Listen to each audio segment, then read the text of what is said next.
I don't know how many of them are infected, so you need to listen closely. This is life or death. Mid-afternoon is when they come, their boxy white trucks trawling the neighborhood streets, that familiar ice cream truck jingle piping out from roof-mounted loudspeakers and beckoning the neighborhood kids. If you hear the song, the one everyone knows, plug your ears until you get inside. Once inside, shutter your blinds, press yourself small in the darkest corner of your house, and wait until the storm passes.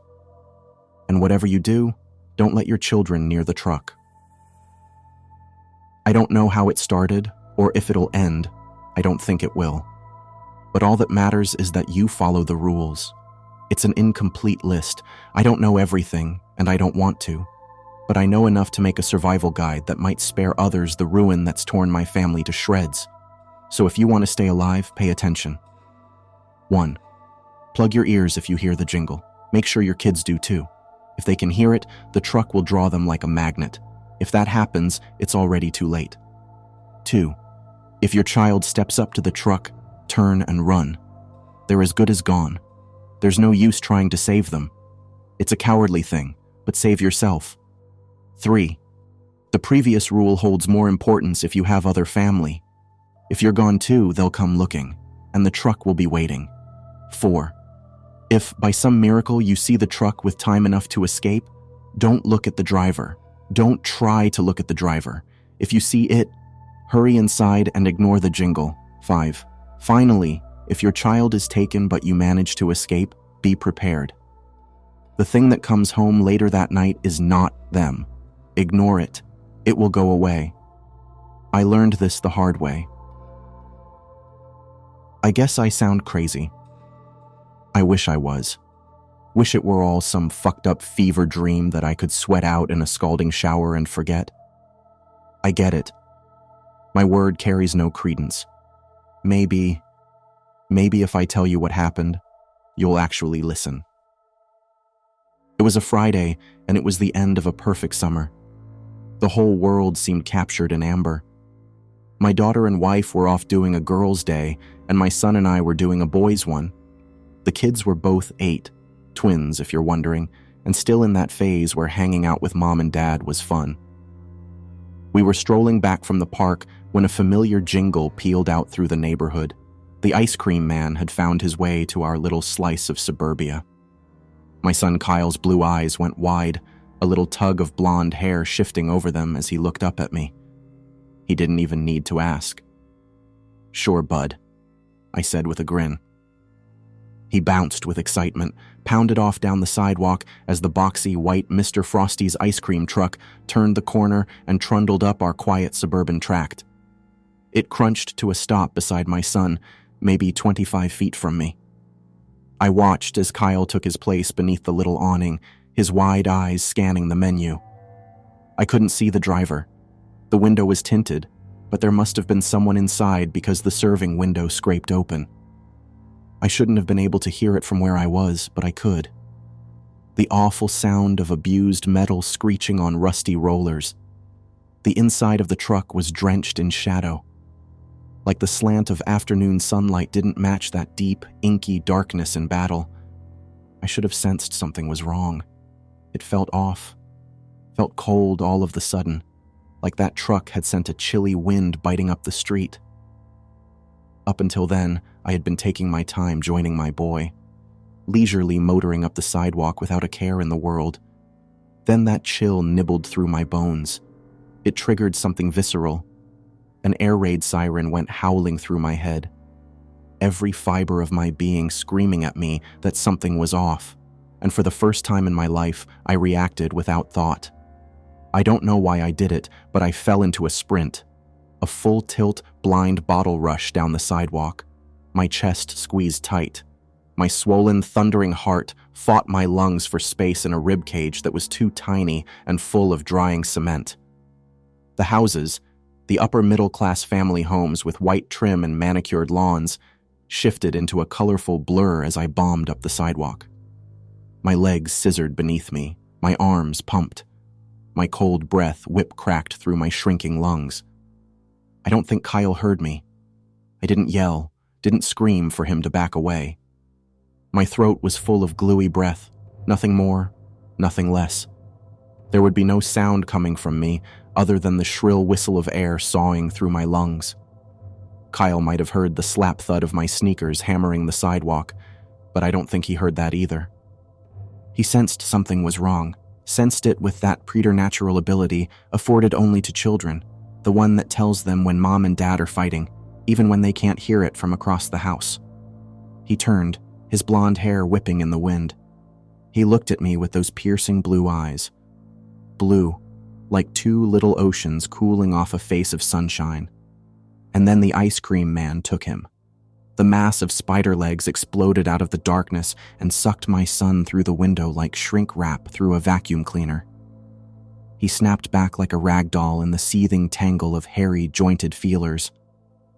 Now I did scream, wailed my son's name. He didn't have time to scream. I heard a whoosh of air from his mouth as the spider legs tore him back by the stomach. He blipped through the window. His head smacked the top of the frame and cracked forward. It lolled like a dead thing on his neck as he disappeared into the truck. I ran harder, the world tilted and swayed underfoot, like I was barreling up the deck of a ship in stormy waters. My vision blurred, doubled, snapped together, and shot into focus as I lurched up to the ice cream truck. Then I froze. My lungs snapped like rubber bands and a thin whistle of air escaped my nostrils. My whole body crawled. My heart was galloping through my ribcage like a mile-wide herd of bison. The inside of the truck was impossible. It was too big. It was a dystopian nightmare. Like the truck was a portal to the killing floor of a massive slaughterhouse. The rotten husks of cattle chutes and blood-stained linoleum textured a sprawling plant like the fossils of a forgotten industry. But it wasn't forgotten.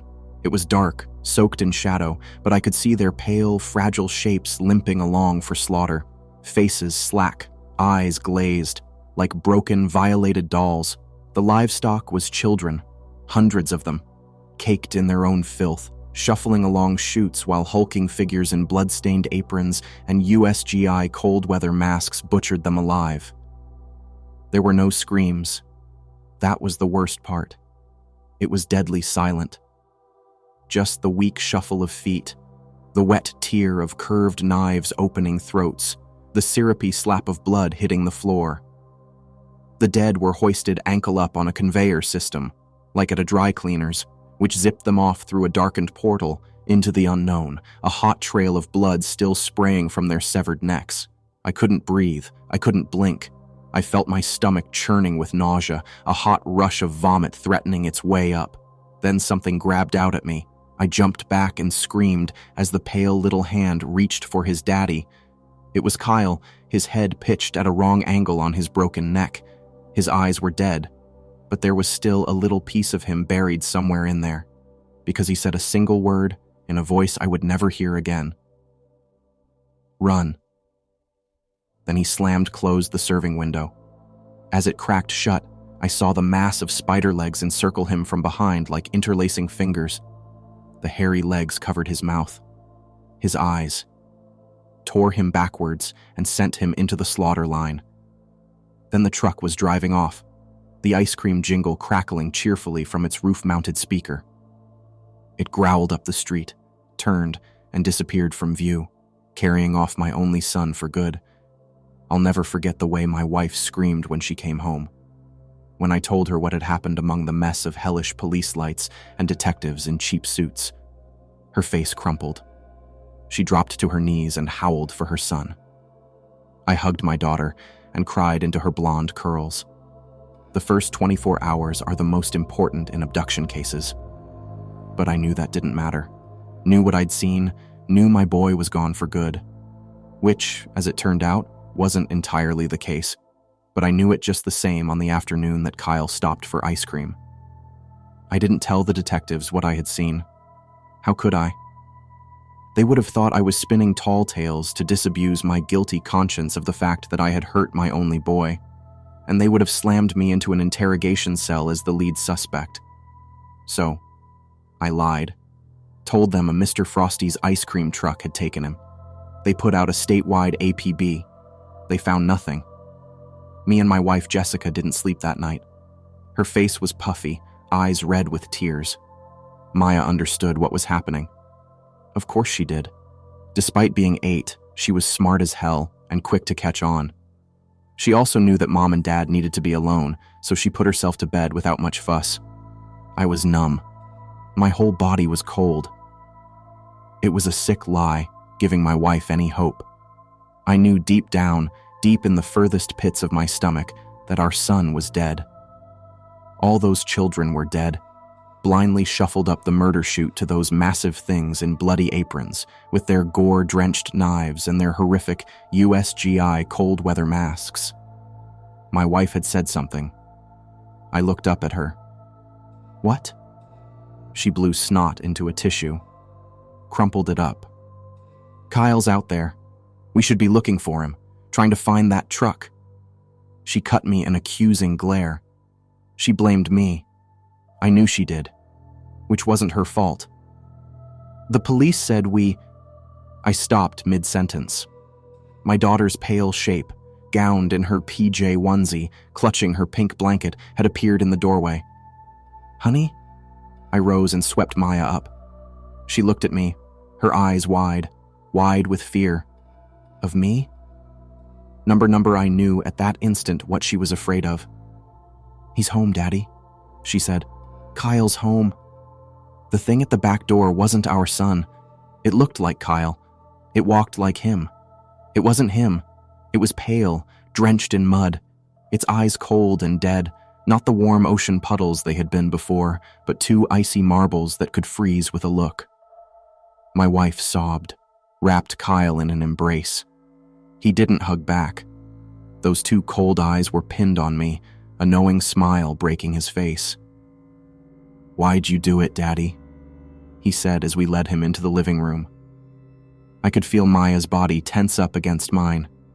Knew something bad was about to happen. What? My wife asked our son. Why'd you try to kill me? Try to kill me, huh, Daddy? Why? I thought you loved me, Dad. I thought you... His head reared back impossibly far on his neck, and his mouth curved into a dark O. He made a throaty, gurgling sound. His eyes rolled back into their sockets, showing only the whites. Jessica looked at me, eyes wide, then at Kyle.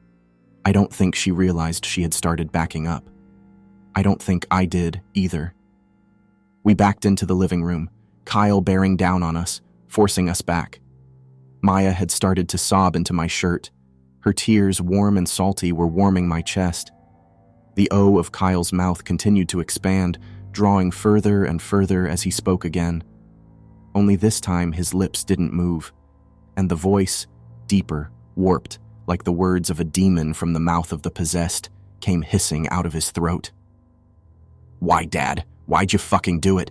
You like killing little kids, Dad? Want to kill Maya? Want to see her pigtails wrapped in brain? Stop. My voice was weak, thin. The thing chuckled as Kyle's mouth continued pulling back. His lips were coated in bile, his teeth were brown and jagged. Jessica's head was on a swivel between our son and me. Her legs hit the couch and gravity planted her ass on the cushion. She made a surprised "oh" sound. It was lost in the hoarse voice that had hijacked my son's mouth. Want to bash her little head in, hammer it until crumples and all those little girl thoughts and feelings come spilling out? The corners of my son's mouth tore. Rivulets of blood sledded down his throat. His mouth continued to pull back, like his head was splitting up on a hinge. Make him stop, Dad. Maya moaned. I couldn't speak. My voice was lost. I fished for it, my Adam's apple bobbing, but it wouldn't come. Kyle's mouth split wider, bone and tendon snapping and crackling, his lower face soaked in blood. Want to be a butcher, Dad? The voice within my son chuckled. Hack through gristle and vein and the stretch of pink flesh connecting tiny heads to tiny bodies? Feel the warm rush of blood over your hands? Feel your knife scrape bone as they drain? I saw his throat distend and undulate, like there was a knot of fingers trying to claw their way out. Want to watch the light bleed from their eyes? as their life bleeds from their throat. Want to, Dad? Want to? Then Kyle's head tore back, his cheeks ripping, his mouth forced open in an awful, hellish grin, and the mass of hairy spider legs exploded from his throat. My wife started to scream, and one of the spider legs batted her across the face. Her head snapped around, crackled, and she pitched forward with as much life in her bones as a sack of grain. That galvanized me into motion. I tossed my daughter onto the couch and lurched for the rack of fireplace tools. The spider legs crackled and snapped, flickering around like a net of tendrils from my son's broken mouth. Maya was shrieking, her face crumpled in terror. The spider legs lunged for her, shot forward for her delicate little form. I tore the poker free of the fire rack and whipped around, using my forward momentum to bring the instrument down with as much force as I could muster. Only I missed. Oh God, how I missed. Maya had lunged away from the spider thing trying to kill her. She had lunged right into the arc of my swing. The barbed end of the poker hit the center of her skull and went burrowing into her brain. I felt bones snap like glass. I felt the poker ease into the spongy folds of her mind. She fell like she was a puppet and I had cut her strings. A little sob escaped as she planted face down with a sickening thud. Her hand made a tiny fist, and then she died. The Kyle thing began to roar with laughter. It turned on me, the spider legs flickering and pulsing, snapping in all directions like 10 of those dealership tube men. You like killing kids, Dad? You like... ?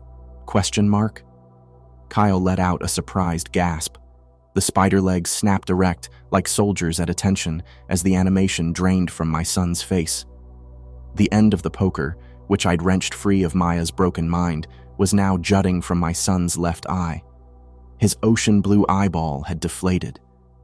A thin run of pus ran down one cheek, then the tendrils sucked back into his mouth with a throaty gurgle, and my son pitched forward as dead as the rest of my family.